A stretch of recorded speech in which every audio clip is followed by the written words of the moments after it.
মহকুমা ভিত্তিক শিশু উৎসব শুরু হচ্ছে 29 জানুয়ারি থেকে 1 নম্বর ফুলকুমারী স্থিত নবশক্তি সংঘে।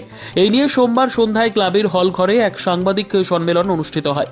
সাংবাদিক সম্মেলনে ছিলেন ক্লাব সভাপতি বিপুল দে, ক্লাব সম্পাদক অভিজিৎ সরকার, প্রাক্তন শিক্ষক পার্থসারথী দাস। এদিন সাংবাদিক সম্মেলনে প্রাক্তন শিক্ষক পার্থসারথী দাস বলেন, 29 জানুয়ারি সকাল 11টায় শিশু উৎসবের উদ্বোধন করবেন বিধায়ক অভিষেক দেবরায়। এছাড়াও থাকবেন জেলা সভাধিপতি দেবল দেবরায়, পৌর চেয়ারম্যান শীতল চন্দ্র মজুমদার সহ প্রমুখ। এদিনের সাংবাদিক সম্মেলনে বক্তারা জানান, শিশুদের জন্য রয়েছে নানান সাংস্কৃতিক অনুষ্ঠান। এছাড়াও রয়েছে বসে আঁকো প্রতিযোগিতা থেকে শুরু করে আরো নানান প্রতিযোগিতা। মহিলাদের জন্য রয়েছে চেয়ার খেলা। 4 দিন ব্যাপী চলা এই শিশু উৎসবকে কেন্দ্র করে ক্লাব প্রাঙ্গণে ব্যাপক প্রস্তুতি চলছে। নমস্কার। নবশক্তি সংঘের পক্ষ থেকে আপনাদের বিভিন্ন সংবাদ মাধ্যমের প্রতিনিধি বন্ধুদের আন্তরিক অভিনন্দন এবং শ্রদ্ধা জানাই।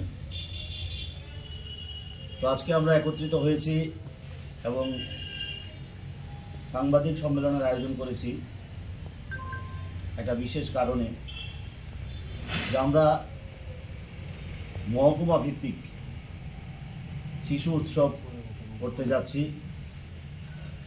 আগামী 29 জানুয়ারি থেকে 1 ফেব্রুয়ারি পর্যন্ত।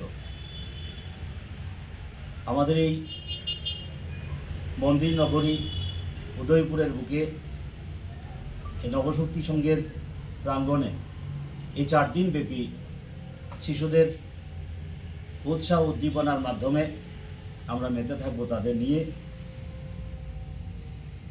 এই উৎসব সম্পর্কিত যাবতীয় তথ্য আপনাদের মাধ্যমে সারা দেশের মধ্যে ছড়িয়ে দেওয়ার জন্য আপনাদেরকে আমরা আহ্বান জানিয়েছি।